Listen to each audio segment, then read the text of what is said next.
Therapy Army! Let's be having you, Therapy Army. How are we doing? How are we doing? Wherever you are, morning, evening, afternoon, wherever you're at in this world, we wish you nothing but love and peace and light.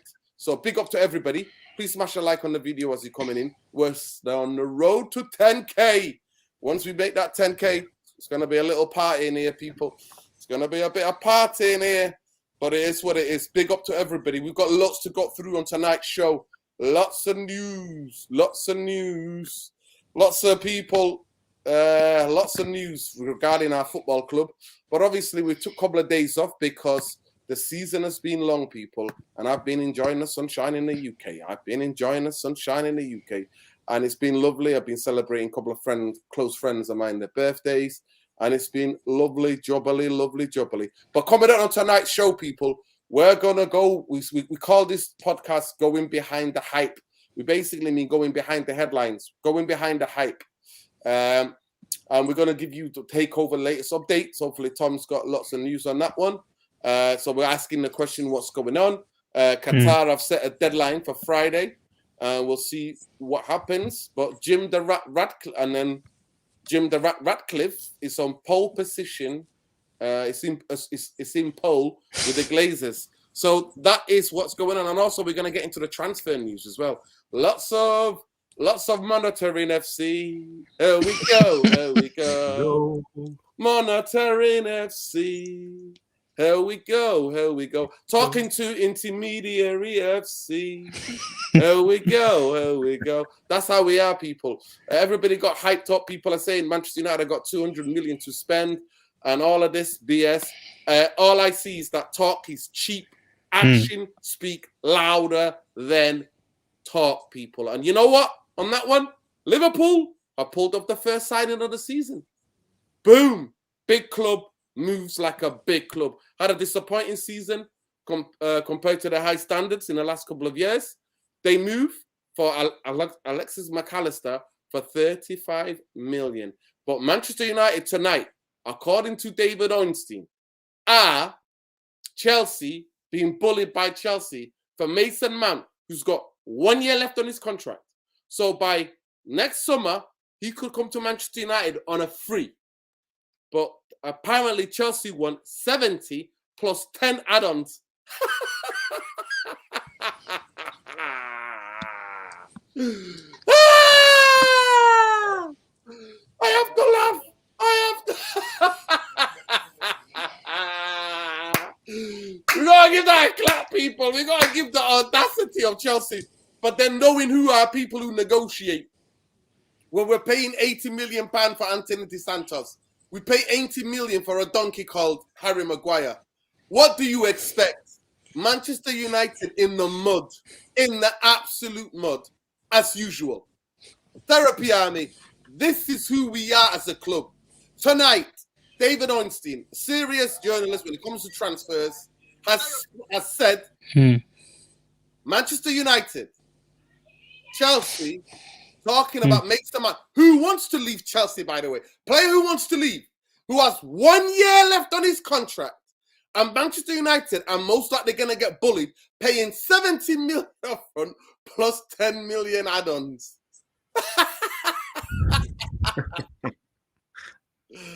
Honestly, who needs comedy? Who needs comedy, when you got Manchester United? Comedy FC. Here we go. Here we go. That's who we are, people. That's who we are. So smash a like on the video. Subscribe to the channel if you're not already subscribed. But the big news out, and the big news that's been on and about today in the last couple of hours, majority of it yesterday, obviously, Qatar put in final bid, take it or leave it. Wasn't that the fourth bid, take it or leave it? Yes, I think take it or leave it was the fourth bid. But now the fifth bid is now take it or leave it. There is a difference though, lads. There is a difference with what has been instigated. The fourth bid that they put in, they were willing to negotiate when they put that bid in. Now they're not willing to negotiate, and that's it. So I guess that's the difference between the two. If that's the clarity anyway. But like you've already insisted, Jordan. Yeah, there's been 3, if you like, official rounds, hasn't there? Where like it's been through a process, and then the other 2 have just been external bids, haven't they? But one of the parties is getting to the point now where they ain't going to hang about.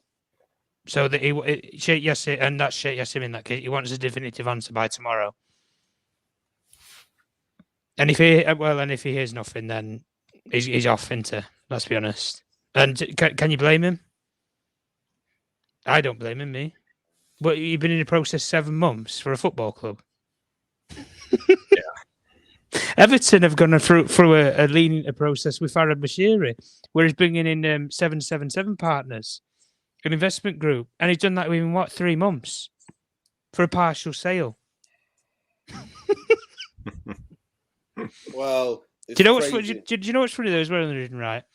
You ain't even at the halfway point of this whole takeover saga, because they still haven't like picked somebody like they're definitively and publicised it privately. Sir Jim Ratcliffe is, from what I know anyway, his preferred bidder privately, and they are prepared to go public with him. That was before Sheikh Yassim blew this 5th bid in. But the only thing that I say anyway, especially with this whole process, is you've then got to pass it through the Premier League, whoever you choose. You've then got to pass the sufficient funds over, and you need to obtain the proof of funds and where the source of wealth's coming from, because that was one of the guarantors that Rain wanted as part of the sale, and anybody who was included in the sale. And then you've also got to satisfy UEFA. But the thing is, any road that you go down, if you go down the road with Sir Jim, you know you're kicking the can down the road because he owns Nice. So you're going to have a complication there in terms of Europe and UEFA.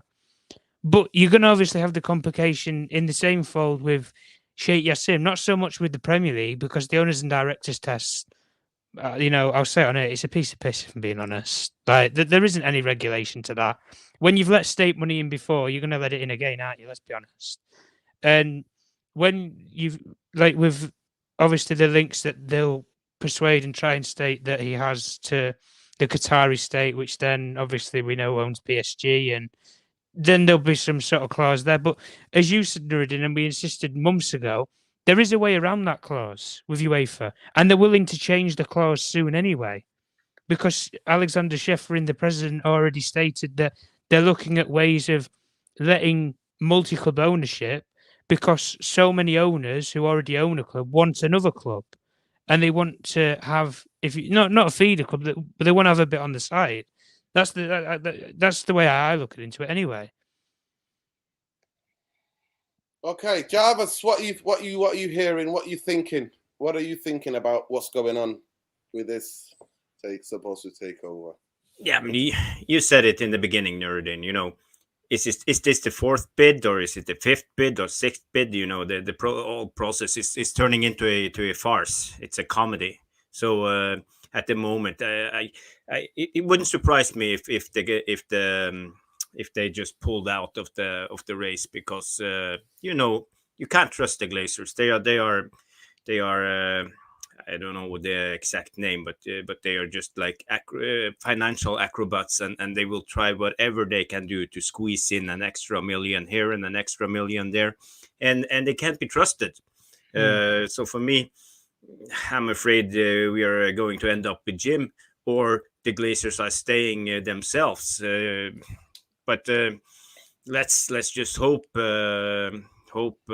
we can they can get a bid in, and everything works itself out, because at the moment it looks like Jim is going to buy the club, and the debt will stay, and the Glazers will stay, and everything is going down the drains. I don't know if we will have a budget even to buy players for, or we have to sell for every £100 million, Jarvis. If before you sell, £100 million, that's the budget. Yeah, but that's nothing. We can't buy half of Osimhen for 100 million. So, or we can buy one of Harry Kane's legs for that much. Declan Rice is apparently for sale for 100 million. So, and he's a mediocre English midfielder. So, who knows what's going to happen. I'm not very optimistic. We talked about this, Nuruddin, in January. This is going to drag out. People were talking end of February, end of March. You know, it's been going on. And in January, you and I, Nuruddin, talked about it's going to drag out through the whole of the window. So who knows? Maybe we are here in August and still talking about the same thing. Last final bid, 9th bid, 10th bid, 11th hour bid. Who knows?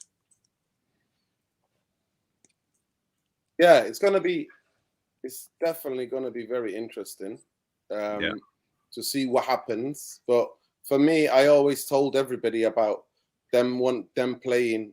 I don't know what your question is. Ask your question again, Sheikh Arian. Ask your question again because I might have missed it. Big up to everybody, please. There's already 33 of you in here. Please smash a like on the video. Subscribe to the channel if you're not already subscribed. Hit that notification button because it lets you know when we're next live. I always said people were telling me it'll be done by March, you know. People were telling me it'll be done by March, it'll be done by this. And still, the dinner is on. Tom, still looks like I'm winning at the moment. I think I'm winning. There will look like there was times where Tom was winning. Who is if I win, I take Tom takes me out on a lovely curry, and if he wins, I take him out on a lovely curry. So at this moment in time, I am the way it is. Astro Ball, send me a message. You followed me on Twitter. Send me a message on Twitter. Tag me in a post and see. I'll have to check you out. But big up to everybody. Love and light. My biggest frustration is that without the Glazers, for me, it will mean nothing. It would absolutely, if the Glazers stay, like I said, I'm one of those people. I'm willing to take a relegation to the Championship to get rid of the Glazers. Getting rid of the Glazers for me would feel like the 5 Champions Leagues, 10 league titles. That's what it would feel like. It would feel, because I have to explain it to people, but Manchester United are not run like a football club. Most other fans will tell you Manchester United have spent a billion.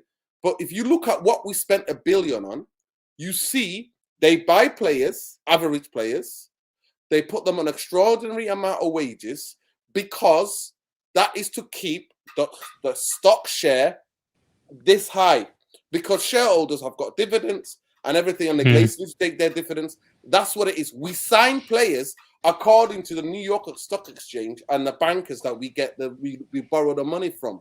So it's never clear forward. We don't have money there. The club spends money to go and spend money. Already Liverpool, McAllister, 35 million. They already worked out that he had a release clause, 35 million. Bam, World Cup winner. Bam, done.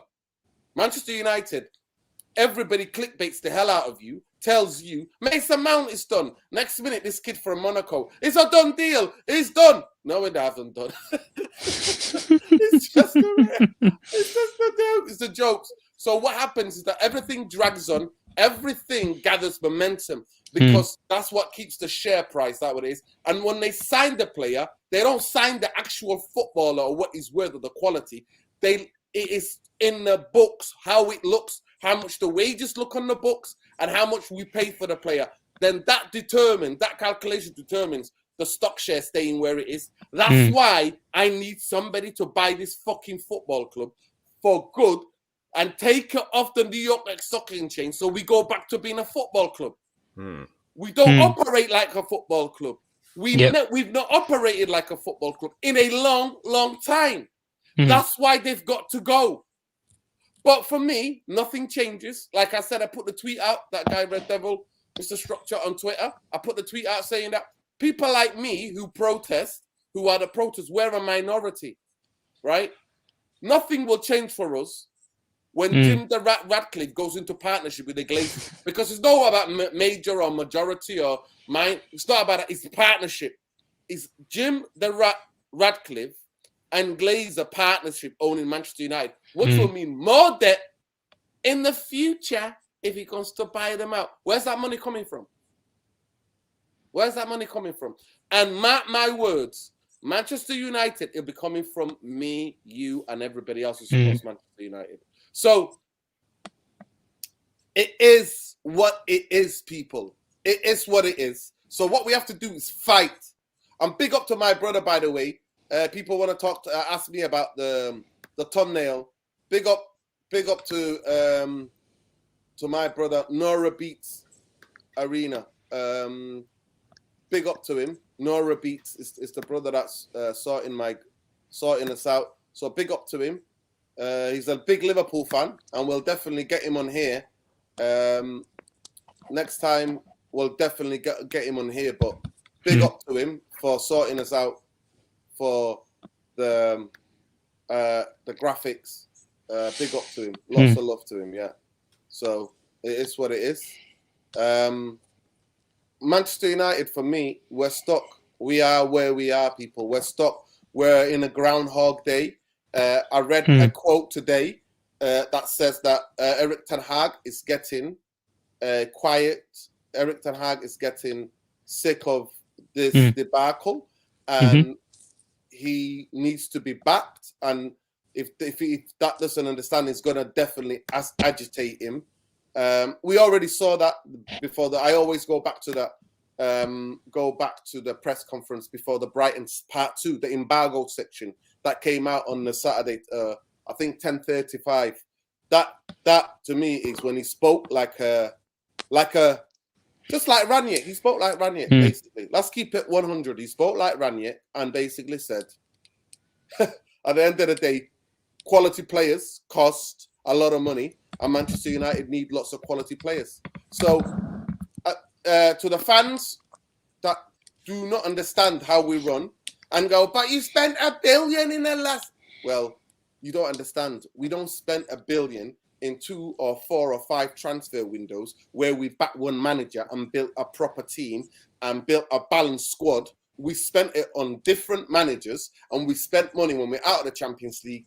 And then when we're not, when we're out, so when we're in the Champions League, we don't spend as much. But when we're out of it, we spend a lot more money. So to me, that's why it's so vital. But people like me, or minority, we're not a massive minority, meaning that there are loads of us who are anti-Glazer, who want the Glazers out. But just like majority of people in this country, apathy takes the absolute domain. Apathy is the name of the game in this country. And majority of Manchester United fans, a lot of them are pensioners, by the way, who go to that stadium. And the rest are just like, yeah, I've just come to get away from life. I don't want to be protesting, fighting for who. And the 20 or 15,000 people who fought for this football club have already gone and set up their own football club called FC United. So that is the reality of Manchester United. So for me, nothing changes. Those of us who are militant on Twitter against the Glazers, those of us will be pushing their awareness and telling you about Jim the Ratcliffe and how he's gone into partnership, how he's literally stabbed the fans in the back and gone into partnership with the Glazers. So nothing changes for us in terms of that sense. Nothing has ever and will ever change for us. We will always fight it. We will always speak out against the Glazers. Manchester United might even... Jim Ratcliffe, Manchester United, they might even win a league title under Jim Ratcliffe and the Glazers. But what would that mean? Would it mean that's sustainable? Could that be sustainable? Could they be going back and then going to a Champions League final as well the season after? Or being constantly competing? No, they can't. No, they can't. They cannot compete because Glazers will always get their dividends and Jim the Ratcliffe will have to pay down the debt. And the money is going to be coming from, and the money is going to go more debt on the football club. So that's where we are. But I'll go to you first, Jarvis. If it is Jim Ratcliffe, what's your thoughts as a United fan? By the way, smash a like. There's 180 of you in here, nearly 200 of you. So smash a like on the video because to get the algorithms up, that's what we need. We're doing you quality content, people. So smash a like. That's the least you can do. It's free. It costs you absolutely nothing. So smash a like on the video. And people like me have been skeptical, were called negative when people were telling me, the sale will be done by March, by Qatar. Don't you worry. You know, you're this. And I put the tweet out the other day saying that the BS Qatar final bid, because it's no final bids. There's no deadlines in this. There's no deadlines in this, but majority of the news outlets, someone like David Ornstein, have tonight said he said this is really fascinating what he said about the Manchester United takeover. He said the Jim Ratcliffe camp are super confident, are very confident. while other journalists have said, Jim Ratcliffe, it's Jim Ratcliffe's. So it's really interesting what David Ornstein has said, what other cronies who write for the same paper have said. So he chose his words carefully. But are you happy, Jarvis, with Jim Ratcliffe and Glazer partnership? And can Manchester United compete for the next decade? Or are we going to watch Manchester to do maybe 2 or 3 trebles in that time? Yeah, that's a good question. But there's 2 ways to look at it, because if you have asked all of us like 1.5 years ago, do we want the club to be bought by Jim Ratcliffe and get the Glazers down to 20% and have no say? I think we all would have taken it. Not me, Jarvis. Never. I would never have taken it. If the option was between 100% or 69% Glazers or 20% Glazers, I would 1.5 years ago. People like me will never compromise with any Glazer on a half a percentage of a point of the Glazers involved in this football club. Yeah. I get what you're saying, but that's personally me. Okay, but I know I don't think speak of the majority of the fan base. Yeah. No, 100%. But I just wanted to clarify that. Yeah, so 100%. If majority of Manchester United, no, they would not think the same as me. No. But that's what I'm saying. There are people like me. There are hundreds and thousands of people like me who are never will ever accept. Is Glazer full sale or still nothing else? But carry on. Travis. Yeah, but my point is, like, if you take back in time and the hindsight, most of them would have taken it. They would have said, "Okay, Jim Ratcliffe, I take you as owner of Manchester United." But now suddenly the Qataris came in, and everybody just saw the light at the end of the tunnel. 100%. Yes, they will buy us out, and we will have money for a new stadium. We will have money for players. We will have money for training facilities. Everything in the clubs is going to be okay. We have been through 18 years of hell, to be true, with the Glazers. They have ruined our club, and now, we have Sir Jim Ratcliffe and Ineos, and we have the Qataris, and of course, I would say 90%, at least abroad, would like the Qataris. I'm not sure how the percentage is in Britain, but I think the abroad fan base is really pro Qatari, and now if Jim stays, I think we will feel like we have been cheated upon. I think the fan base will go ballistic. I think we will protest more than ever because we have seen the end of the road. We have felt that we are coming back, but now suddenly everything is torn apart and we're back to square one, and we don't want that. And everybody has opened their eyes in this process.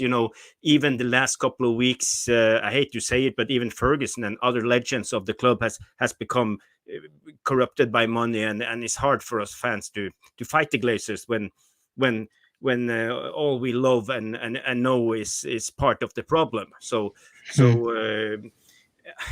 it's very hard. It was hard to see the FA Cup final and see Sir Alex sitting beside the leeches, and who are we going to protest? It's our legacy, like Sir Alex, and even him is getting corrupted by this fan base, these owners. So for me, there's I agree with you, Nuruddin. At the moment, it's Qatari or nothing. I would rather us get relegated at the moment. Yeah. But the point I 100% agree with you, Jarvis, in the bigger point that you made, that majority of Manchester United fans would have accepted that. I will never accept it. I've always said I want the Glazers out, meaning completely out. Not a percentage, not 10%, not 20%, not 30%, not 2%, not 0.5%. But Tom, can you give us the wider context in terms of what this process and what this final and last bid means from Qatar? Because I don't believe it's a final and last, because take it or leave it, because I've heard it before, and that was the 4th bid. take it or leave it bid. So give us a wider context into why the Qataris feel like this. From the reports that I'm hearing, is that the Glazers are totally disengaged from the process of talking to Sheikh Jassim and his representative. A lot of people speculate and think that that's done on purpose because they want them to get nervous. So how well founded do you think this take it or leave it final bid, and that we need the deadline that they set for tomorrow? We're gonna hear anything, but give us in terms of the wider context. And do you think this deadline has any teeth? Because for me, I told everybody on this channel, because one of the things that I'm not a financial expert, number one, I don't know anything about the New York City other than the things that I had to go and research myself and learn. That Manchester United do not operate like a normal football club. They operate on a stocks exchange, like, you know what I mean, the shares and the stocks. That's what they operate. That's why we put average players like Harry Maguire, buy them for 80 million and put them on extraordinary money, and we can't get rid of them. I understood that bit. We coined that phrase called Glazeronomics. But I know how the Glazers work. I'm an expert on Glazers. I'm an expert on the Glazers because I'm the one that you've never heard anybody talking about the bankers before me. I've not seen any YouTuber talking about the bankers. I told you exactly where they went to university, who they were, and what they did at the football club. Nobody else did that. So I've done the research and done hours and hours on going down, researching who the bankers that were in control of Manchester United were. But I don't know the ins and outs of acquisition. I can't even say the word when you're acquiring something. Acquisition. I can't say the word. What's the word? Acquisition. Acquisition. I can't even say the word. Acquisition. All of this, but all I know is that the Glazers are greedy and they will always want to play their games. And I told everybody and their fucking nan, but pricks were calling me negative. You're just negative because they can't handle the truth. But give us a wider context about this deadline. And I told them, because I know about there's no deadlines when it comes to business. There's no deadlines. I told everybody there was no deadlines. And people were like, you're just negative. You don't know what you're talking about. Give us a wider context and I'll mute. Big up to everybody. Please, how many likes have we got on the video? I'm going to start doing that now from each show. So please let me know how many likes we got on the video. Can you see how many likes we got on the video, Jarvis? Give me a minute. We have, at the moment, 70 likes. And we got over 200 people. That is an absolute scandal, people. It's genuine scandal. Can we get to 100 likes at least? Please smash a like on the video, subscribe to the channel. Tom, take it away. Give us a wider context about the latest bid from yesterday and tomorrow's deadline. Well, tomorrow's deadline, it's not a set in stone deadline. It's nothing that's official. It's nothing that's made by the Rain Group who've been handling the sale process. This is a self-imposed deadline via Sheikh Jassim. He, with all of his bids, from what I know, from the 1st to the 4th, every single one of his bids, he put an offer, he put the proof of funds and the source of wealth next to it, which was a requirement via the Glazer family and Rain Group for any group that wishes to bid. But then also, he put in the term and the clause, it's negotiable. And Sir Jim Ratcliffe did the exact same thing all the way up to the third rounds of bids. I'm up to negotiations for all offers. And Sheikh Jassim has done the exact same thing. But with this 5th bid, that negotiation clause doesn't exist anymore. So in terms of what the wording of take it or leave it, it is take it or leave it. The difference is he's not pulling his offer from the table after Friday tomorrow. The offer's still there if the Glazer family wish to revisit it in a week or two's time. The difference is he's not going to communicate directly to them. He's not going to be the one who's going to be pushing anymore. The Glazer family and Rain Group will be the ones that will go to him directly or will go to his camp and insist, right, we're willing to take your offer. There's no more discussions. There's no more talking. There's no more he said, she said, this, that. No, there's nothing else. The bid is there. The final offer that I was disclosed, that I had heard from in terms of the Qatari bid was, this is a premium bid. And when I heard the word premium bid is the biggest and best offer that they've ever put into this whole process. And from what I heard anyway, it was significantly improved upon the 4th bid. So in terms of the whole wider context, this is the final bids. And the thing that always boggled me with the Glazer family, and it's nothing that I've been told, but it's from just when you put the pieces together, they know what Sir Jim Ratcliffe can offer them, which is you sit in with 20% or Tom, each. Tom, just hold that thought there. I just want to quickly, before I forget, answer Michael or Connor's question. Basically, no. The Lidson Train Ltd, large shareholder, I think they're the ones who own maybe 30% with all the little companies that own.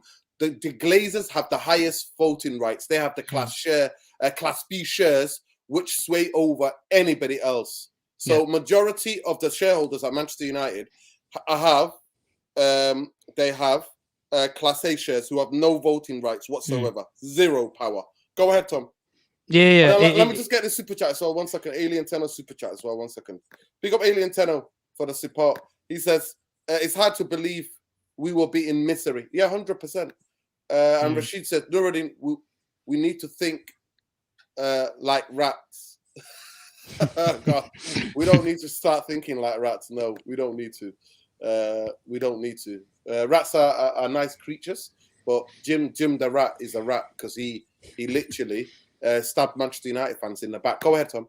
No, in terms of what I was saying about with Sir Jim Ratcliffe, the Glazer family have known what he can offer for weeks.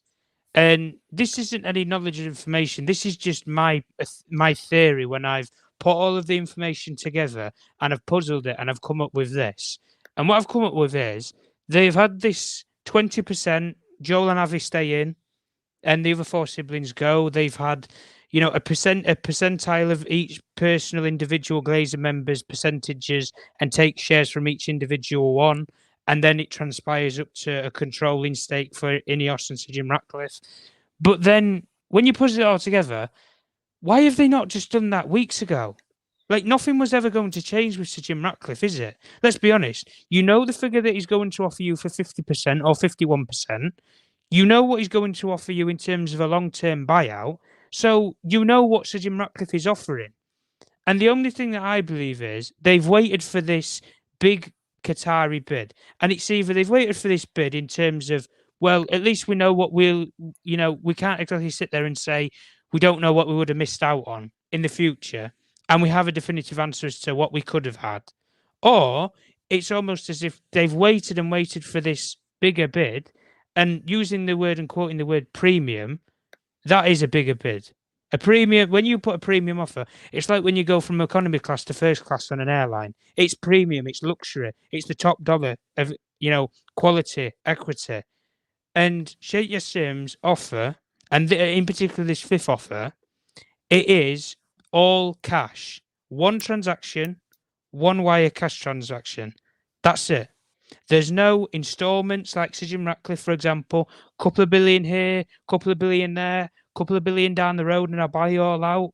It's none of that. It is one straight transaction. Whatever the offer is, and anybody who says the official offer, as we've always reiterated on this channel, NDA agreements are for a reason. You can't disclose figures and numbers. Therefore, anybody when you sit here, $7.4 billion and all bonkers figures like that, it's ridiculous. The only thing that we can state is when Manchester United at their peak is valued at £4.8 billion on the New York Stock Exchange. That's at the very maximum. And if you go over that, you're overpaying to buy Manchester United Football Club. And the word that's always been used with the Qatari is every single bid that they made, from the first to the last now, they have always insisted they are overpaying on that offer. Therefore, the bid is over £4.8 billion, or it equates to that. But the whole summary in the context is Sheikh Yassim has put this clause out of all of the bid now, but he will walk away from any direct negotiation, conversation with the Glazer family. And they can do what they want. If they want to go with Sir Jim, that's fine. If it all goes peak tongue and busts up, they've still got Sheikh Yassim's offer on the table. But he's going to walk away from the table and he's not going to be sitting there. That's the difference. But the offer will still stand. And in the whole context of it all, from what I know anyway, if the Glazer family have waited for this big offer and this big bid, it has now arrived. This is the biggest bid that they're going to get, and there is no more bids after this from Sheikh Yassim. And as he's insisted, Nuruddin, take it or leave it. When you pull out of a negotiation clause, when you make an offer for something that you're not willing to negotiate for anymore, that insists one thing. That is your final offer. And Sir Jim Ratcliffe, in this case, he doesn't need a negotiation clause because he can't negotiate. He's got nothing else to give. And in this case now, you have come to the crossroads where Sir Jim has nothing else left to give. Sheikh Yassim might have, but he's not willing to anymore. And he's not willing to, just as a final summary, he's not willing to negotiate any more money based upon how long this process has taken. He wants in the door before the start of the transfer window. That was his ideal plan and project when he first came into this process. At the very latest, I want to be in by the transfer window. He might not even get in before halfway through the transfer window. And the same thing with Sir Jim, because I've already By the way, said, apparently you're not even halfway through. You're not even halfway through this process. Go on, Nuruddin. The transfer window apparently opens on, I'm not mistaken, 2 weeks. Well, apparently the 14th, isn't it? Is it the 14th? Or mid-June, if I'm not mistaken. I've heard it was mid-June, 2 weeks. Yeah, so yeah. It might be a week where I'm not. Well, tonight's the 9th, isn't it? No, tonight is the 9th. Tonight is, the 9th. Yeah. Tonight's the 9th. So in about 5-6 days' time, that's when the transfer window opens. But what they're saying about, actually what they're saying because of the complications of the Jim Ratcliffe deal, that's why the Ineos, Rain Group and the Glazers are working it out with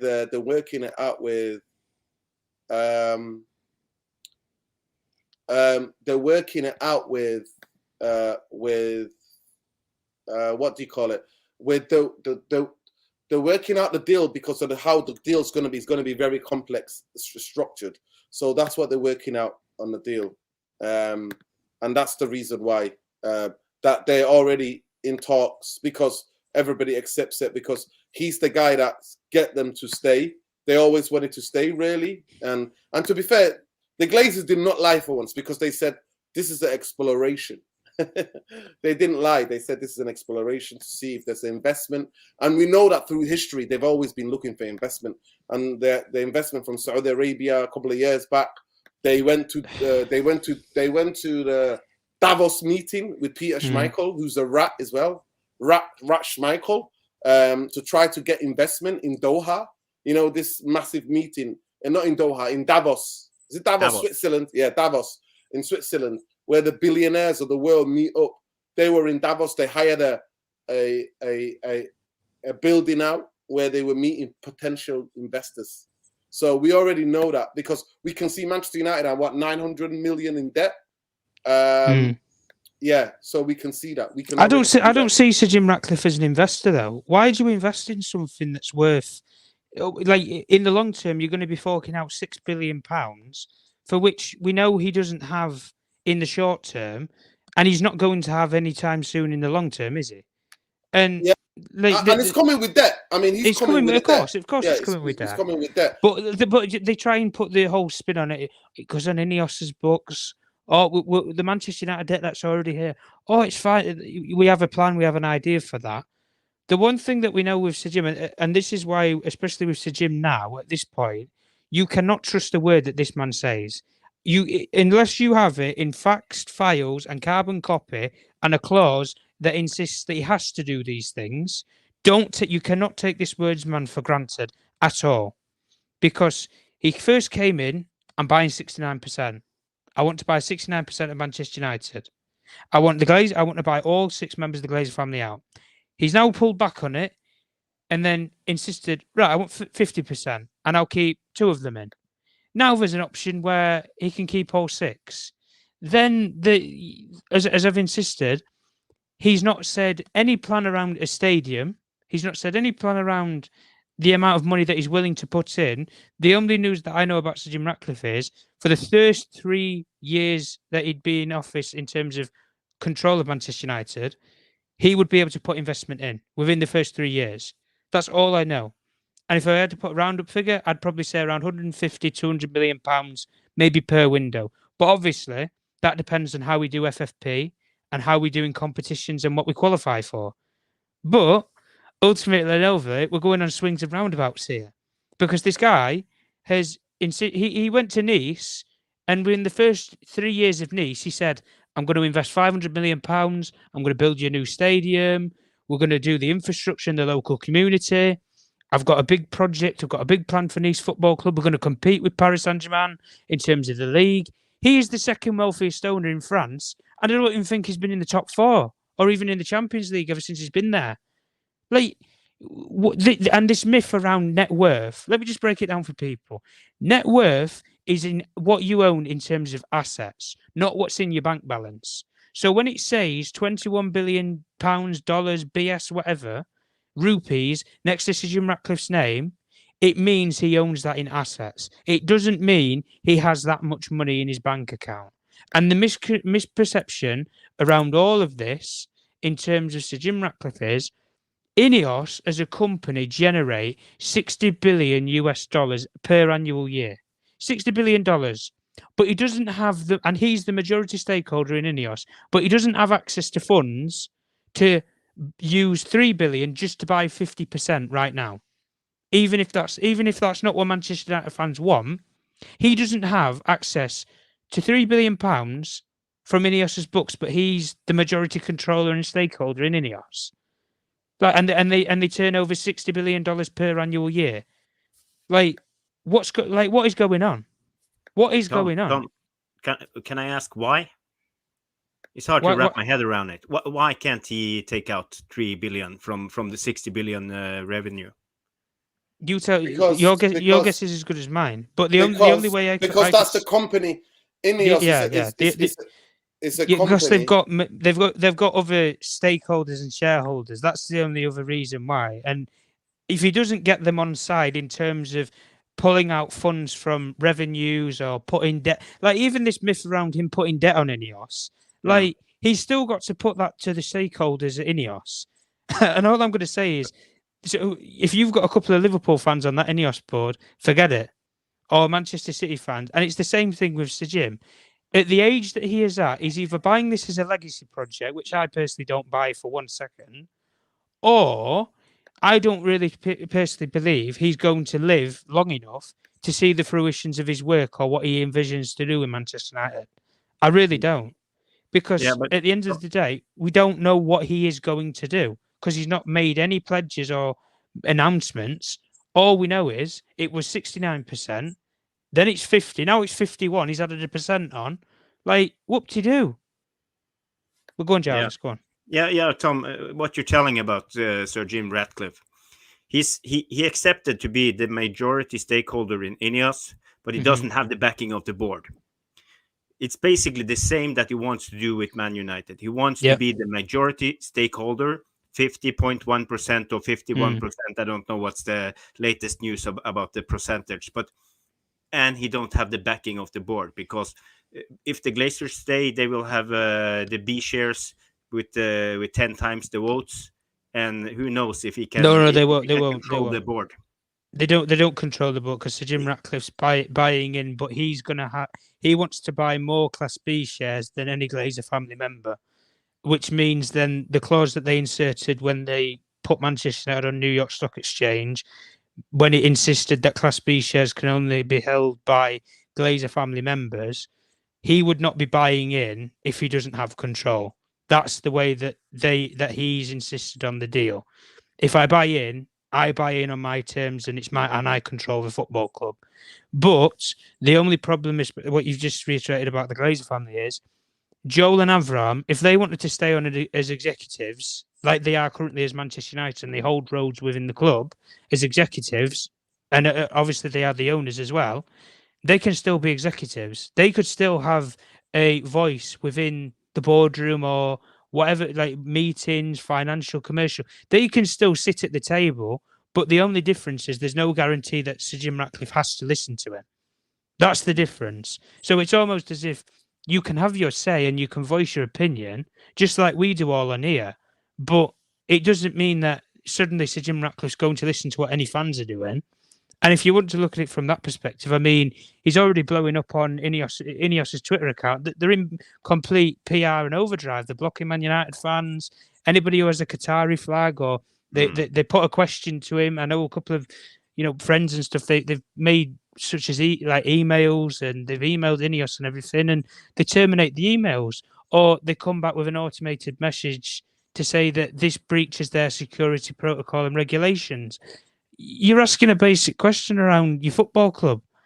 And the only thing is, we've had, as you've already alluded to anyway, Nuruddin, because you're a lot older and wiser than most people, you've been for this, protests and the campaign against the Glazer family for upwards of 18 years. Sir Jim Ratcliffe will run this football club as a dictatorship. Make no means against it. And it might be a lot worse than what the Glazer family have done, because the fans that are protesting at Nice Football Club, and when your own club captain speaks out against you, I think it speaks volumes. And at the end of the day, those fans in Nice tell the tale of how Sir Jim Ratcliffe runs a football club. He already owns 2 football clubs. He owns Nice and he owns Lausanne in Switzerland. Lausanne in Switzerland have been relegated twice since he's been in office and ownership of them. Love it or hate it, yeah, I know it's the Swiss League. Nice, he comes in, bull in a China shop. I've got all this money. I'm going to put investment in. We're going to be up there with PSG, Champions League football. He's not even been in the Champions League with Nice ever since he took office. Like that all that says to me is he's all talk and he's no bark. He's got no money in the accounts. And this myth, like I say, and we've just insisted there, Ineos as a company generates that much money, and he's the majority stakeholder. So ultimately, he calls the shots, but there isn't a process for him to release funds.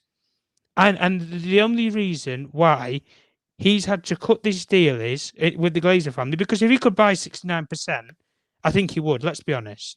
If regardless of what we know about him in context now, if he had the money to buy 69%, I think he would, because you wouldn't have had this situation right now where we're discussing it, because the fans that were supporting him in the beginning would still be there with him now. Let's be honest, because there's no Glazer staying in, and at the end of the day, the whole process.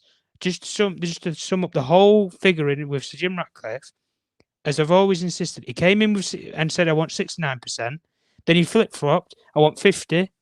I'll keep 2 of them in. Now I'm keeping 6 of them in. And the only thing that we know that Sir Jim Ratcliffe, around his whole proposal, and when he made that statement saying that he was jumping in the process, the only thing that we know about him and this football club is he's a Man United fan and he went to the 99 final. That's all that we know. Yeah, that's all that we know about this football club. Listen, somebody wrote saying that Ineos makes 60 million. That's not profit. They make 60 million. That's no, it's revenues. That's the revenues. Yeah, yeah. That's not profit. That goes back into the company. So they don't make that profit. And like Tom said, there's assets. Jim Ratcliffe is asset rich, but he's not. He's asset rich. Yeah. So at the end of the day, as Tom broke it down. He's owned Nice and he's owned the Swiss club. And where have they been? Lausanne. They got relegated. Exactly. Lausanne got relegated twice, and Nice have never been near the Champions League. Exactamundo. Let me just say this. Big up Claire Bailey says Qatar will win. Ignore the media. That's your point of view, bro. We always welcome. Thank you for the super chat. Rashid says, Brother Nuruddin, please clip this. Qatar will win. And then Kirby just says here, he's not a United fan. The enemy side. Okay. Oh, you mean Jim? Windy asked this question. She said, if Radcliffe was truly interested in winning trophies and would do whatever to win, wouldn't the French league be at least 2 horse race with PSG?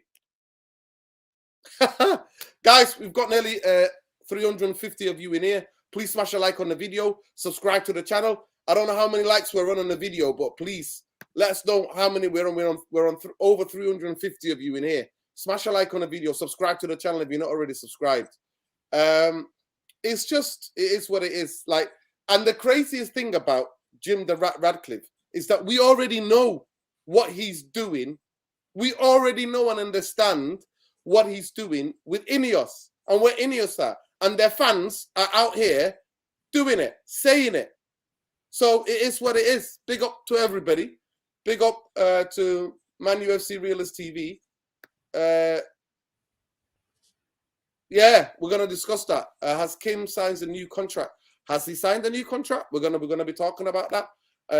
That's what's going on. But we'll move on to the transfers. Listen, if Manchester United is owned by a partnership of Jim the Rat Radcliffe and Glazers, Manchester United might win a Premier League in the next decade. They might get lucky if we get a really good manager, and we might get lucky because other teams might be shit. But it's not going to be sustained success like what we used to in the 90s and the 90s and till Ferguson's left. We're not going to be competing. Put my mark on it. In the last 10 years with Glazer ownership, Manchester United have won 2 Mickey Mouse Europa Leagues, 1 Mickey Mouse, two Mickey Mouse League Cups, 1 Europa League, and 1 FA Cup. We've not sniffed or been anywhere near a league title. So it is what it is. We're going to continue. And if you think City are going to do the treble this weekend, this Saturday, they will do quadruple and do more doubles and trebles, more trebles and quadruples. Mark my words, because because their owners believe by any means necessary they're going to win. That's how they're set up. That's how they're set up. By any means necessary. Break rules. What rules? We've got bigger, much better. Our money. We've got so much money. We'll get the best lawyers. Kick anything that's happening on down the road. That's what we do. Yeah. By the way, Nuruddin, 3.5 million euros was the profit for Ineos last year. Well, and that's the company with all those shares and all those owners. And not all of them are United fans. Big up to Alien Tenno. Is lasagna or Lasange? Big up to you, bro. Is it lasagna or Lasange? Hey. Lasagna. I can't spell Radcliffe without rat. Get him and Glazers gone. Bring Qatar. We're a football club. Need to start acting like one. Big up to Mupsy TV. Big up to you, bro. Let me know. Hit me up on Twitter if you want to come on this channel. If you want to collaborate, let's do something. Big up to you. Always appreciate your super chats. Love and light. Let's move on to the transfer. So Mason Mount was done 2 weeks ago. It was all deal done. Manchester United are very close to getting a deal for Mason Mount. Tonight we're here, 70 million plus 10 million add-ons. And then we also hear about Kim Min-jae, Manchester United deal done. Everything done. 47 million payout clause. Done deal. Kim Min-jae might be signing a contract, which will then double his price, which will be 80 million. So as we go on, big up to Mick Ruby. Man, hey, good evening. TV. Good evening to you. Can you hear me? Where we can hear you loud and clear. Loud and clear. Kim Min-jae signs a new contract. We will be double the price. Double the price. Talk to me, Mick. Where are you? Just came home from dog walk. Oh, just got the link. Brilliant. So I'm just on my mobile phone, basically. Yeah. No Sorry. problem. Is it cold? How you guys doing? We're doing great. We're doing great. Come on, man. We're talking about Manchester United and how Manchester United are in. I don't know. You don't know what's reported in Sweden, but everybody's getting giddy. And Einstein even said Radcliffe is feeling very confident of him and the Glazers. But we've talked about that. We've talked about that. But we're just on now. Yeah. He also said the update is that Mason Mount, Chelsea wants 70 million pounds, 10 million add-ons. That's true. But a player that wants to leave. A player that wants to leave. That's true. Wants to leave the football club. And a player that wants to leave. True. Yeah. Player who wants to leave the football club. And a player who's on his last year contract. By next summer, we could get him for zilch, for free. So for me, with Mason Mount, if Manchester United and Eric Ten Hag want him, and he wants to come to Manchester United, play out the last year of your contract, we'll see you for a free contract next season. Yeah. I just heard a little bit what you were discussing, and it's absolutely correct. Like, Ineos are asset rich but not cash rich, right? That's the problem, and it's a big problem to release that amount of cash. Little to say that where they feel cautiously confident is because the Ineos lawyers been talking directly with the Rain Group all the time with this deal of structuring the deal, like about the premium within the 3 years time. So obviously when you're in direct conversation backwards and forwards, I mean, they're going to ask you the questions. I remember, what about this? What about that? Of course, that gives you a little bit of a confidence, right? On the other hand, 9-2 Foundation has been quite quiet as well. They've been quite confident as well to say, like, we put a premium substantial bid in, and we're not going to sort of tolerate this anymore, right? So it is absolutely correct what you guys are saying there as well. No, but that doesn't mean he's going to pull out. It's basically put in the highest premiums possible, which we don't know. He might be blowing everyone out of the water at the end of the day, right? So you got to look at which is the cleanest deal and which is the fastest transaction, and cash is king. That's what we know. Well, that's what we know. But the Glazers want to stay, don't they? So we're gonna see. Like I said, only time will tell. Wait and see, FC. Here we go. No. Here we go. You know the pink. FC. Nuruddin, it's like that Pink song, Floyd. Time will tell if it's heaven, hell, blue skies, or pain. So, I wish I were here. You can't talk about Pink Floyd here in the UK, mate. He's getting banned. He's getting cancelled. Really? Roger Walters is getting cancelled because he believes in the human rights of the Palestinians. And that's true. Freedom of speech. Yeah, and there are forces in different parts of the world who do not believe in the human rights of the Palestinians. We always say on this channel, free Palestine, free Palestine, free Palestine. We always say that. But big up to everybody. So Kim Min Jae Jarvis could be signing a new contract which will double the price for him, and Mason Mount for 70 million. That to me made me laugh the most. I was in a supermarket trying to get a protein shake, and when I saw that flash up on my phone, I laughed so hard down the aisle. A guy asked me, mate, what are you looking at, mate? You all right? What's happened? I was laughing that. Oh, look at that beautiful dog! Oh, look at that gorgeous dog. What's the name? That looks like a wolf. It's Cookie. Cookie! What up, Cookie? How you doing? No, Cookie? it's a Japanese. Wow, Japanese dog, eh? It's a Japanese pet.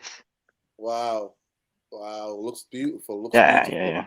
Yeah, Jarvis. Cool. So where do we go with Linked MC, talking to the player FC, inquiring FC, talking to the intermediaries FC, must talk to the club FC. Another transfer window, yet another Glazeronomics chaos. And then if you don't know the fans, your CEO currently, his name is Richard the fucking Banker Arnold, right? He is on record saying speculations of transfer of players to Manchester United gets us interactions on the socials. Yep. So that's your CEO. But go ahead, Jarvis. How are you thinking about the transfer window is going to be open in the next 5 days, if I'm not mistaken? Okay, at least in this panel, we're all adults, and we can read between the lines. To be fair, all of these rumors coming out every day, it's mostly agent driven. It's the agents who drive them up to hype the players, to try to get a price, to try to offer them to the market. Okay, Manchester United is interested in Rabiot. Suddenly everybody knows Rabiot is available, or Declan Rice, or everybody. So at the moment, we got to take it with a little tablespoon of salt and just relax.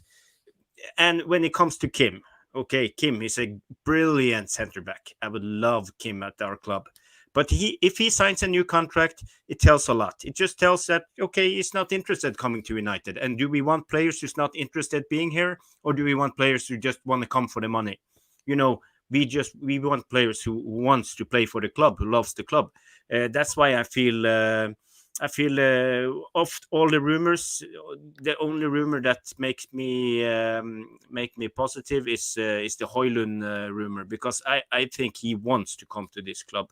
I think he's a United fan by heart, and he will do what it takes to join the club. But he's not a big name, so most of the fan base don't want him. We want Kane. We want Caicedo. Everybody wants Caicedo, but does he want to come to us? Who knows? Yeah, big up.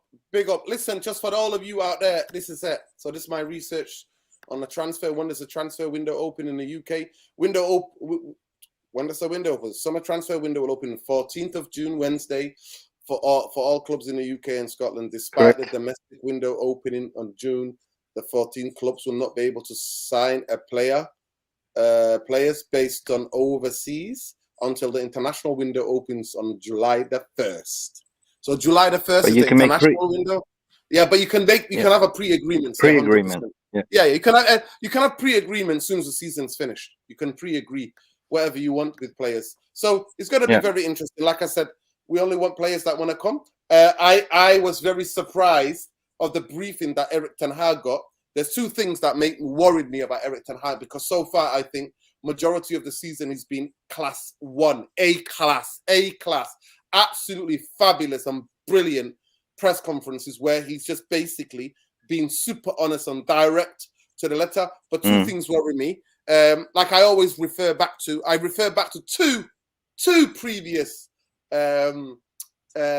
press conferences. One was in Australia, down under, where he basically before we played Villa, he basically talked about youngsters, and people are like, you got youngsters, you don't need to buy so many players. Manchester United, a club to bring young players, and it's like, hey, these players are not ready. They're not ready. And Manchester United to compete this season, I'm going to need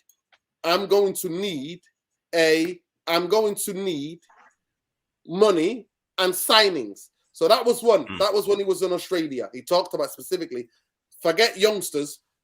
The Premier League is a competitive league, and I'm going to need to sign players. So that was one. That when the veil slipped. Second one was before the Brighton. I always go back to that, where he spoke and said, quality players cost money. Manchester United need lots of quality, and we need to be competitive. That's what I need. Week later, he's coming out giving me ollie lines, and that's why I know that he's been briefed by Neil Ashton. And he's like, oh, loads of players want to come to Manchester United. Loads of players want to come here. And then I see him after the cup final, after we get humiliated. Yeah, after we get humiliated. And after we put up the most tepid fight I've seen in a fucking derby, where there was a trophy at fucking stake, where they just bottled it from minute 1 till the last minute.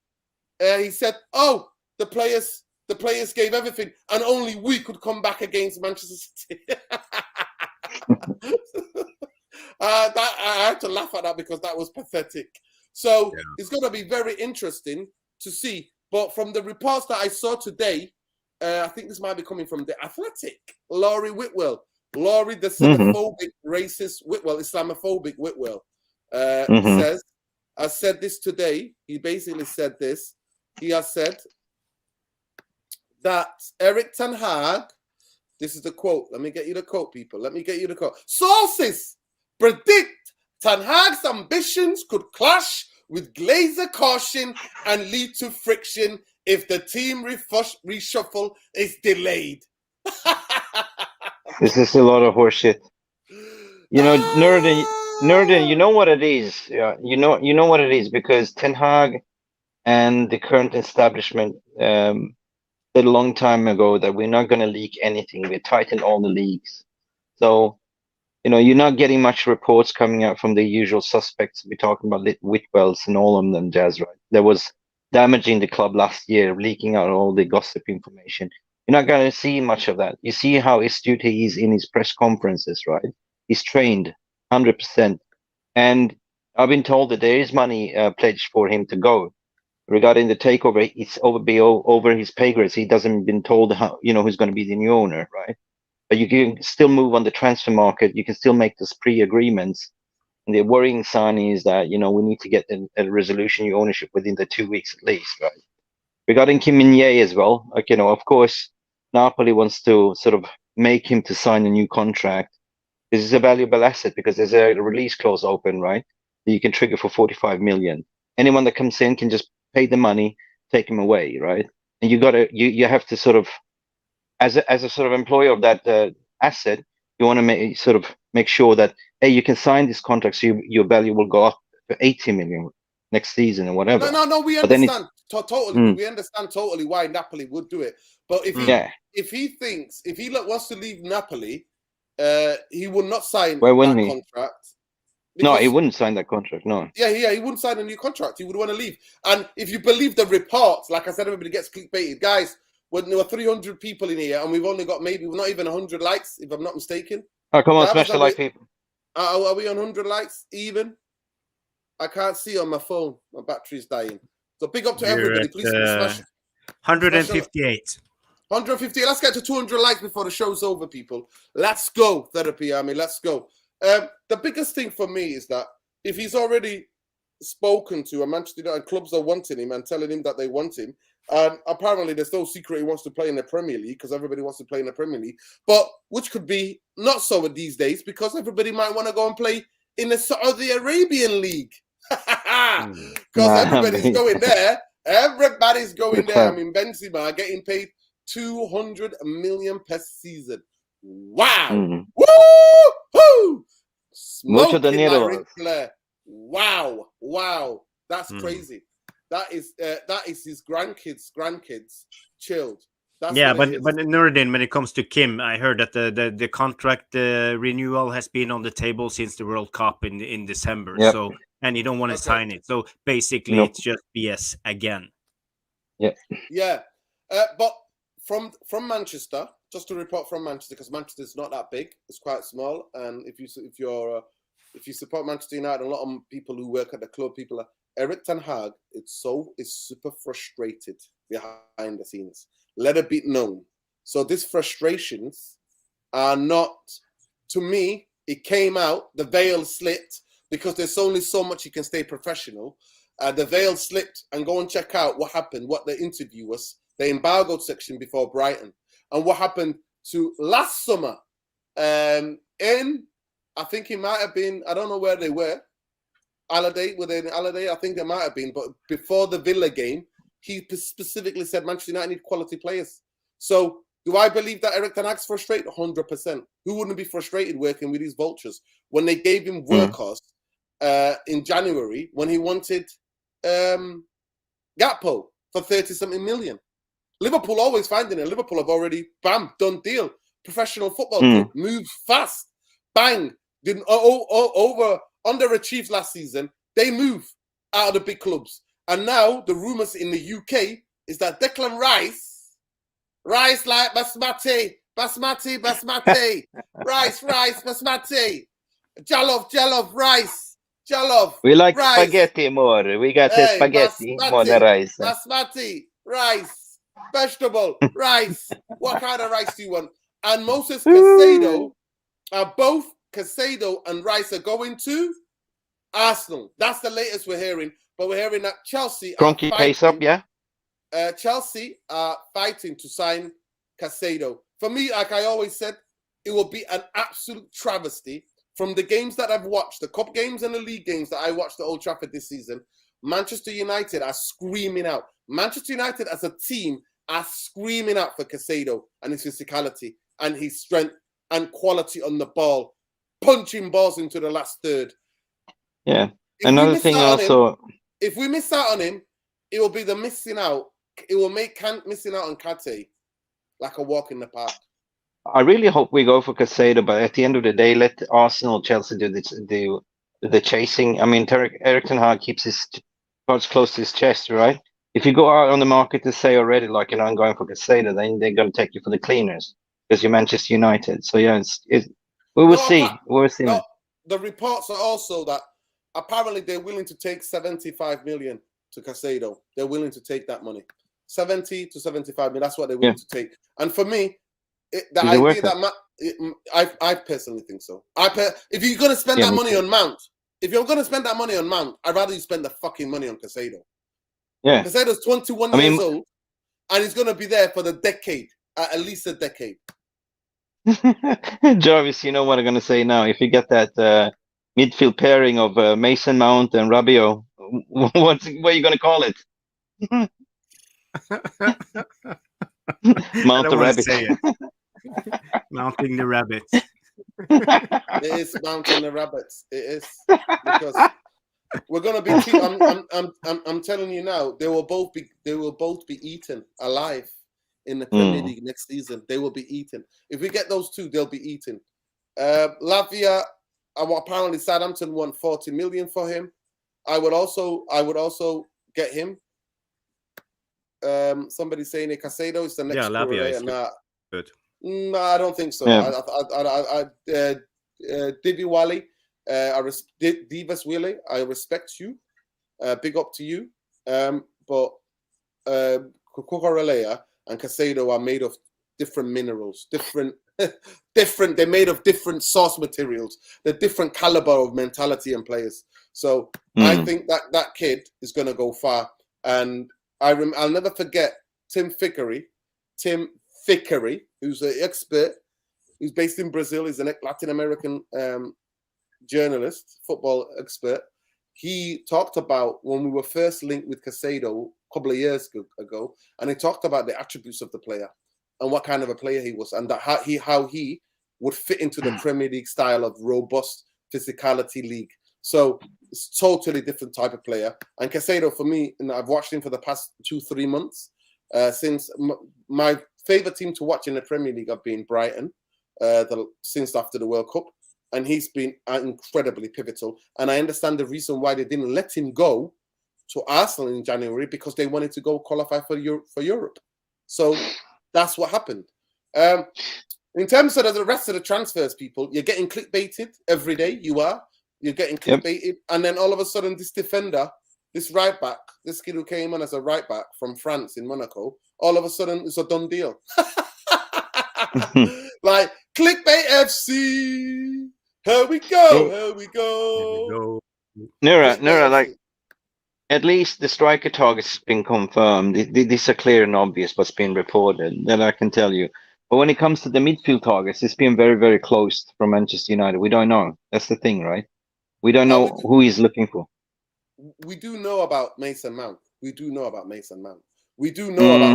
We do know that he likes Rabiot. And apparently, it could be rumors, but Rabiot has apparently changed agent. His mother is no longer his agent. That's rumors. True. I don't know what the rest is. Somebody just asked me a question about Nuruddin, the ownership. You've already heard it. Like I said it on Twitter. Minority of us who are firmly Glazers out, we will continue to fight if it's the Rat and Radcliffe. For me, I don't give a shit who takes over Manchester United. I just want the Glazers gone, because then I will know that we will no longer be applied. Glazonomics will no longer apply to Manchester United. I want the debt gone. So the 3 conditions are: can you get rid of the fucking debt? First of all, can you take Manchester United of the New York Stock Exchange? Can you get rid of the debt, and can he buy the club fully? So if Jim the Radcliffe does that, I'll have to judge him and see where we go with him. If it's Qatar, if it's somebody else, to me, they're the 3 conditions. Take Manchester United of the New York Stock Exchange, get rid of the debt, and buy the club fully. They're the things for me. Then we go back to being a football club and operating like a football club, except for operating on the New York Stock Exchange rules. That's how we operate. I just want to back the tape what Jarvis says. Mostly it's agent driven, 100%. No, 100%. Yeah, but Mason might be on the target, but it's probably not on the priority target. It's very common that if you are on the list, you're speaking to all of the players to understand how much, to have the pre-negotiations.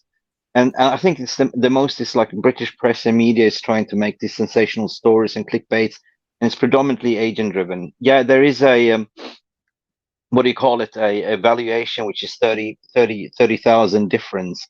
Manchester United don't want to pay this 80,000. You know what I mean? It's way too much for a player that's 1 year left on its contract. You know what I mean? So it's just it ain't gonna go that way. Like, we don't know which Erik ten Hag's first choice midfield partner is. Who's gonna go for? Like, he might be a Casado. Mason might be on a on the 6th, 7th on that list. You know what I mean? So I would just take it with a pinch of salt, because the transfer window hasn't really opened as of yet, as of the 14th, right? Domestically, the 14th, yeah. Internationally, domestically, yeah. On the 14th, domestically, we can operate. But one thing that Erik ten Hag did say, that he wants players, that the targets that he wants to be here before the tour. And as you could see, Manchester United are doing a lot of flying. Big up! Oh my God! Look how beautiful that dog is. She's telling me she wants Casado. There you go. Nuruddin, Well, I have a we question. would love that. We would love Nuruddin, that. why do you think our sporting director doesn't trust our scouts? I I don't think it's the trust of the scouts. I think it's that he is the Glazers man. So those of you who don't know about John Murtagh actually did a pretty good work with the women's team, setting up the women's team, and also making sure Manchester United signed the likes of Fernandes and the likes of Garnacho. So he's done some good work with the youth. When it comes to the first team, Joe Glazer is in charge of everything. Joe Glazer is the guy who calls the shots at Manchester United. Everything has to be agreed through Joe Glazer. And they know when you work for somebody, they know that you bring in these players and that players. It's not the thing. The Glazonomics is the thing that rules at Manchester United. So when we know that Wood sack 3 or 4 long-term European and domestic scouts. He got rid of them because they were so frustrated, because they're United fans, and they were so frustrated he wasn't listening to them. And they were like, listen, we don't give a damn. And they got rid of them. So do I think that our scouting system is good? Yeah, the scouting system is good, but we just have a football club where nobody listens to them. Nobody listens to them. Murtagh has brought in guys for the analytics. So to me, last summer, Murtagh showed how naive he is by flying to Turin and embarrassing himself. That could have been done over a phone call with Rabiot. And also, he showed himself by the way he was. Him and Arnold going to Barcelona for two trips and coming back empty-handed and embarrassing the football club. And literally briefing through Neil Ashton that Manchester United cannot spend any money until we get Frankie de Jong over the line, because we don't know what the budget is going to be. And guess what, people? That's back. That is back. I've kept it behind to talk about it till the end. The new one is Manchester United are not going to be able to sign a striker until we sign Kane, because we will know then what the budget is. You spin me like a record, round like a record, baby, round, round, round, round. Just like last season, the new Frankie de Jong is Harry Cocaine Kane. Hey, Yes. Harry Kane. Harry Kane is the new guy. Harry Kane is What the new guy. flavor of story show? Let's reuse the story from last year. Yeah, brilliant idea. So Let's spin that plate again. Yeah, so what's been reported throughout January and in and around what I'm hearing in the Manchester area, when I'm chatting to United fans, some of them who are in the know, some of them around the football club, is that there is money available, regardless of what the sale is. But Manchester United have to also sell players. But we've not sold players. The only players that I remember, and I would always remind people, was Dan James, who wanted to go, couldn't wait to get out of here. And because he was sick of the abuse that he was getting on Twitter and keep trending on Twitter at the football club. And Chris Smalling, who was like, no, I want to go and experience a new culture. I want to go to Italy. And they're the only two. So they're the only two players that we've sold and made any money from. Majority of the players, we take a loss or we buy them out. So that is the truth about what's going on with Manchester United and Manchester United's transfers, people. Majority of transfers is players, agents linking everybody and their none to Manchester United. Why? Because of our global fan base, that you link a player to, and I always explain this to you how it works. Journalists and agents will scratch my back, I'll scratch your back. That's how it works. I'll break a news to you, one of my clients going to a club, and then can you put this story about Manchester United? Please link Manchester United to my player. So then other clubs know that his availability. That's how it works. That's how you get clickbaited. The clickbaiters are there and everywhere, people. The clickbaiters, beware of the clickbaiters. That's what we are at Manchester United. So it's going to be more clickbaiting, more exposing the clickbaiters. That show will be coming as soon as the window opens on the 14th. We'll start that podcast by next week when the domestic transfer window opens, and we'll continue till the transfer window shuts. But like I said, I expect nothing. I expect Manchester United to be calamitous as they were last summer. I expect Manchester United to be a circus, the circus that we are, with Harry Kane, and I'll be shocked if we sign one player to go on the pre-season tour. But you can call me negative. Call me negative all you like. I predict the future. I see it. I was predicting it last season. I was sat here and telling you all, and you were telling me I was wrong. But you know how it is. I've been there. As long as Glazeronomics exists, as long as we have the likes of Richard Arnold in position, who is basically saying Manchester United being linked with players boost our interactions, then you know we're going to be a clown circus of a football club. I'll go to you, Jarvis. Do you agree or disagree with me? Am I Mr. Negative? No. You're a realist and you speak facts, so I have no problem with that. But the way I asked you about the scouts earlier was because I remember last year when we had the godfather of Gegenpress himself, who recommended Ragnick. I'm talking about Ragnick. He recommended Guardiola. He recommended. Alvarez, he recommended Caicedo, he recommended Nkunku, he recommended Konrad Leimer, he recommended a lot of great, good footballers. So, but were they Ragnick's picks or was it the scouts? Did he listen to the scouts? I think sometimes it could be overlap, but the thing with Ragnick is that Ragnick has got a black book, and Ragnick has got a consultancy of these players that he's got scouts himself and people who let him know and scout players for him that he pays in Latin America, especially in the Latin American market. I think those players can overlap. I think different scouts teams list can overlap each other. So it's going to be very interesting to see what happens this summer. And I'm not 100%. I am not until the Glazers come out and say they're either going with Jim Radcliffe in partnership or Sheikh Jassim is taking over the football club. Then we will know whatever happens. But until then, I don't think even players are going to be thinking twice about coming to Manchester United.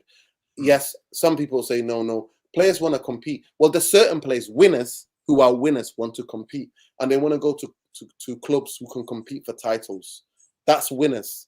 Rashford still hasn't signed the contract. I think him and his advisors are waiting. I think David De Gea, apparently everything's agreed, but he's not signed anything yet. So it is what it is. Mr. Mick Ruby, Man UFC Realist TV, am I negative by claiming these outrageous allegations against the beautiful club that is Manchester United and the beautiful owners, that's the Glazers, and the banker that's in charge of running operations, day-to-day operation, that is Richard Arnold? No, buddy, you're not. Basically, you're a realist, and we just have to wait and see. The window hasn't really opened. Do expect to be clickbaited a lot, 100%. This is Manchester United. This is Neil Ashton's DJ booth. You know that. But I just want to give a big shout out to Scousers FC, who shouted out the whole season that Jude Bellingham was fucking coming to Liverpool. And he signed for fucking Real Madrid. And me and Jarvis was watching this, what's his name, Dom Hussein shaving his fucking head on crying because he made a bet. He said, like, he's definitely coming. And then he was sitting on the live stream shaving off his hair. Listen, that was the best. That was the. Yeah, I mean, Don Hassan, I really appreciate him, right? So that was the best super chat I ever donated to my life. Like, you know what I mean? Yeah. And Jarvis too, right? Yeah, big up. Listen, big up to him. He didn't at least try to forfeit the bet. I mean, at least he's a man of his word. That's the thing, right? Yeah, if he would have spoke to me, I would have told him. I put the tweet out maybe 2.5 months ago that he was going to Real Madrid. I said he could have saved his beautiful hair still. He could have saved his. I put that out there because somebody who I really trust, and I will never let it be known to me that Real Madrid were his favorite team to go and close second was Manchester City. He was really tempted by Manchester City because of the Gundogan. He was going to play that position, that Gundogan position, but he was like, Real Madrid might not come back for me ever again. So he couldn't. Yeah. He could never. But what achievement! Honestly, honest to God, think about it. 19 years of age, 2020. What achievement! Come to go to Real Madrid. Real Madrid are on a rebuild as well. Young prospect talent. They are fizzing out like Modric and Kroos, bringing Cavavinga. Jude Bellingham. Of course, they got hit hard by Karim Benzema going over to Saudi Arabia, getting paid muchos dineros now. So obviously they spoke to Levy. Yeah. I actually think Real Madrid wanted to get rid of Benzema because he's injury prone. He's been a very injury prone season last season. And I know that one thing, whatever you would say about the gangster that runs Spanish football, the gangster everybody knows, the godfather of Spanish football who runs Real Madrid, does not like old players. He does not rate old players. He gets rid of them in good time and freshen it up. My words, Real Madrid have already got somebody they've been talking to for a while. This has not come as a surprise. This was part of the plan. And Benzema was always going to be leaving. It's just that this opportunity came up because he's been super injury prone this season. Really injury prone. Big up to every one of you. Please let me know how many likes we got on the video. Smash a like on the video. Subscribe to the channel if you're not already subscribed. Hit the notification button because you know we're right. Big up Neil Driscoll himself. How you doing, Neil? Howdy. Howdy Driscoll. Big up Driscoll. Big up to every one of you. In fact, proofs in the pudding. Just sick of the ownership. We're getting left behind after year. Well, we are getting left behind because that's who we are. Big up Sajinda. Sajinda says here, Nuruddin, big up. We decided not to sell. What do you think that will leave us? City, Arsenal will strengthen. Liverpool have started. Chelsea will be better. Toon will invest. Look at Toon. Within a year of being taken over, they've gone from fighting relegation to to Champions League football. That is what new ownership does. That's what the connection of fan base and a new ownership does. Energizes everything, and everything goes down the line. I'm on camera. No, you're not on camera. No, what happened? It disappeared. Okay, let's continue. Let's hijack the show. I agree. He was saying Eddie Howe. What a man. Eddie Howe, I respect him as a manager. Yeah. I mean, I'm there's videos of me on YouTube where I'm saying get Eddie Howe in and get this Jose Mourinho fraud of a football out, and people were laughing at me, but they're not laughing at me now, are they? I always have the last laugh. Maguire, I said the guy wasn't it. I had the last laugh. Eddie Howe, I have the last laugh. I mean, there's many more people. There's many more. But I don't want to be bragging, but it is what it is. Please smash a like on the video. Let's say as we get to 200 likes. I'm just going to ask you one question each. Same question. Jarvis, who do you think is going to be Manchester United's first signing of this summer? Well, there's so many of them, but I have a strong feeling of Højlund, so I go for him, Højlund. Okay. Nick Ruby? Considering that there is a release clause to be triggered, I would think it would be Kim Min-jae. That's the fastest one in that case. Interesting. Who do I think? Guys, please smash a like on the video. Let's get to 200 likes. Let's get to 200 likes, people. We've got 3 minutes left of the show. Let's get to 200 likes. We are, 17 likes away from 200. So let's go. It'll be a brilliant show tonight. Brilliant catch up with you all. Love and light, people. The first player Manchester United would sign...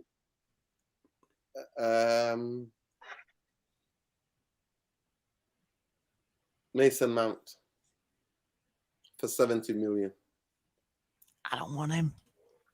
Yeah. I'm just letting you know, Manchester United do not do things. They do things the opposite way. They don't do things that make sense first.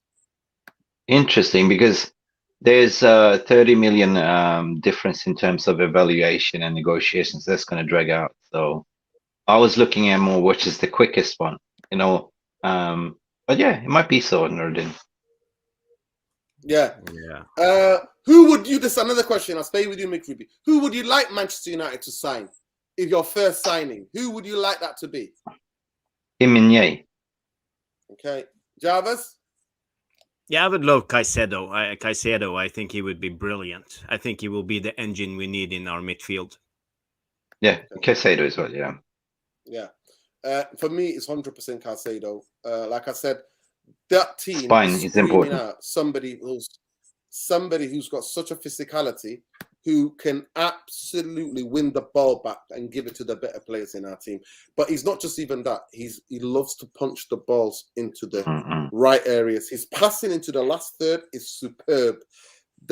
His accuracy, which he does that with, is phenomenal. Can I ask you something, Nerdin? Because there was reports coming out that he's also looking for a left winger, and all the time we get reports that Jadon Sancho is potentially on a loan move back to Dortmund. What do you take on that? What's my take on that? Well, and there's also the Anthony story as well. We're not going to know what's going to happen with that, people. Just for those that you know, Anthony's girlfriend has made serious allegations against Anthony. Apparently, the police are reporting it. I think the police is in Brazil, and it's been reported. So that's going to be interesting investigation. And the rumors in England are Mr. 11 is going to be sent on loan to Italy, Turkey, or some other country. Italy, Turkey, or some other place. So that's the rumor. Apparently, he's after this. Jadon Sancho looking for a loan. I would like to. Yeah, I mean, if Eric Ten Hag, he doesn't fit into his own system, then yeah, why keep players around? But I will definitely ask you the question. Harry Maguire apparently does not want to leave, but apparently Spurs are interested. That's a spinster. What do you think of what do you think about that story? I think that if I was Harry Maguire, I mean, for me, it's all about game time, right? He hasn't been starting much at Manchester United. As a player, you're looking, I mean, this is me talking as an intermediate as well, looking after players as well. So you're looking after the player's best interest, and player always wants game time. I think it's a lot of smokescreen and PR click. I know that's most likely his agency is looking for a new club. You know what I mean? And we know that Eric Ten Hag doesn't really fancy him either. Like, why would you play like, fifth or fourth fiddle?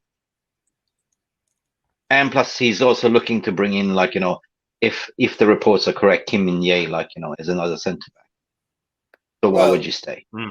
Well, because unless you're going to plan to do a Phil Jones to stay, Yeah, 100%. Jarvis, why do you think Harry Maguire want to stay? I don't think anybody's going to match Manchester United wages. This will come down for me to Harry Maguire in terms of football purist. Does he want to be for England? Does he want to start games? Does he want to play? If he stays at Manchester United, it would be absolutely show me everything I need to know and everything I've ever suspected about Harry Maguire. It would literally solidify for me about the type of player he is and the type of person he is. Because it is, you know what, when it's written on the wall, it's been written on the wall since that game against Brentford. Second game of the season. The writing has been on that wall.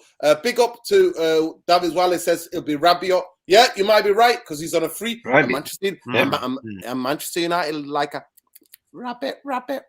They always like a rabbit because that's the type of football club we've been for the past decade. Lila says Manchester United will sign Beyonce in Old Trafford. She's in. And it's UTTG says Ted Lasso. Yeah. Ted Lasso. It is what it is. Go ahead. Yeah, you need a new goalkeeper. What's his name? Ted Lasso. Sorry. Go ahead. Yeah. What's his name? Zorro. I'll go first. I just want to say a comment on Maguire.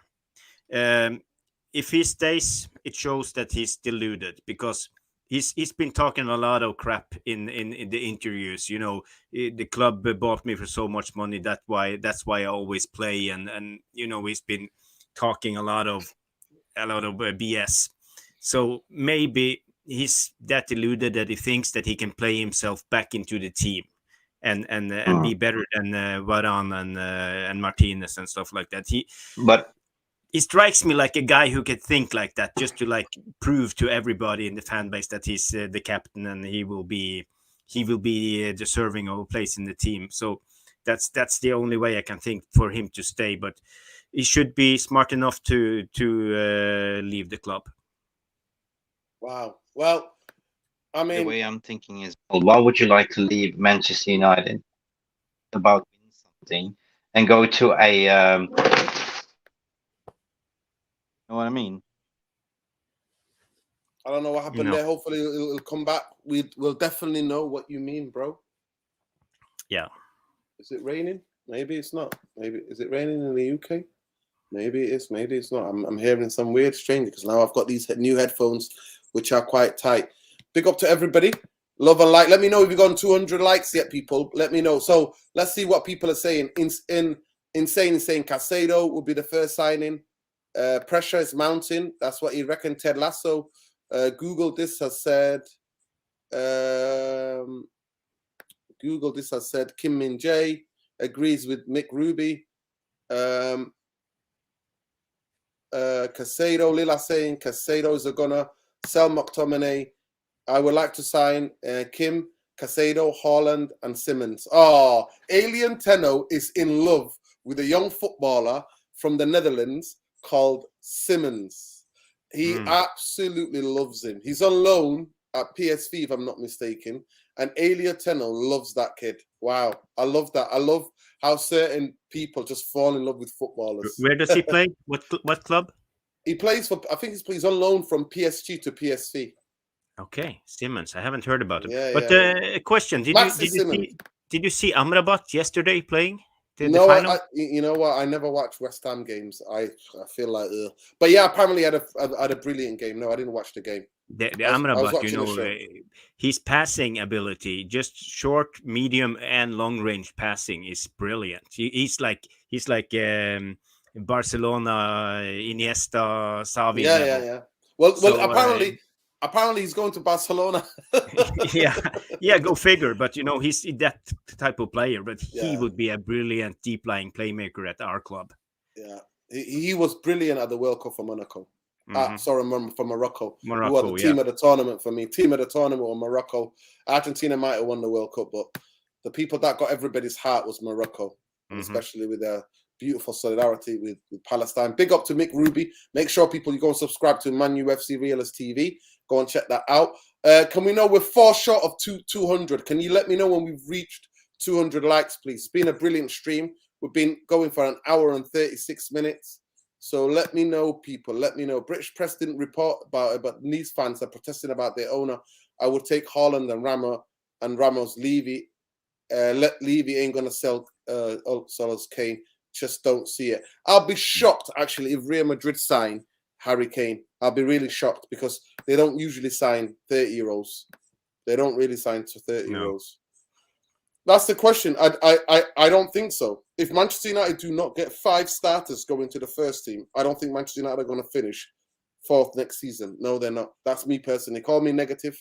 Call me whatever you want. And maybe that's good because I didn't expect Manchester United finishing in the top 4 this season. I didn't see and expect the collapse of Liverpool and Chelsea. No. Yeah. No one did that. But Liverpool, they got McAllister for 35 million, and we are after Mount for 70 plus 10. It's basically it's just madness. It's madness. Let the madness begin. Let the brains blow with your grin. Let it begin. Let the madness begin. Let the brain blow with your grin. That's what it is, people. That's Manchester United. That if you know hip hop, you know hip hop. Let the madness begin. Let the brains blow with your grin. There we go, people. But yeah, please let us know when we get to 200 likes. Let's get to 200 likes. Let that get that magic number. We've had a brilliant show tonight. I've really enjoyed it. We've gone into the ownership of Manchester United. We talked about Jim the Ratcliffe. We've talked about Qatari's final and take it or leave it bid, even though the 4th bid was take it or leave it bid. So the deadline will be tomorrow. We will know more tomorrow. If any news breaks, we will be going live, maybe a later time than tonight. It is what it is, people. Smash a like on the video. To me, Maguire writing is on the wall. He needs to go, and he will tell me everything that you need to know about him as a person. So it's going to be very interesting because we basically have Luke Shaw as a alternate centre half before Maguire plays. Yeah. Yeah. 1 more likes. Yeah. Simmons has gone to PSG. Well, No. He's not going to be. He's on loan from PSG to PSV last season. That's where he was on loan. Big up. And insane saying Xavi Simons is class. He's this young player, brilliant young player, lots of potential. I think he's a forward, but I don't know if he's an out-and-out striker. Mr. Structure, I back that as well. Simmons is solid player. There you go. So Alien Tenno's getting a lot of love from the fans. George B. Bruno is the highest chance creation in the Premier League. How does it actually translate in trophies for us, mate? Do you know what I mean? To me, on the pitch stuff is more important. Hey, big up to you, Therapy Army, for the first time ever on a live stream. The fact that we've reached, that's the first time, that's a record for the United Real Therapy. We've literally reached 200 likes on a video when we're still live. So big up to every one of you. It only took us an hour and 40 minutes to get there, which is quite disappointing, but I'm still going to take the win. We're still going to take the win but yeah, big up to every one of you. Please keep smashing a like on the video, subscribing to the channel, and make sure you follow our Jarvis. So there it is. Jarvis Cocker, Man UFC Realist TV. He's also will appear at United Real Therapy.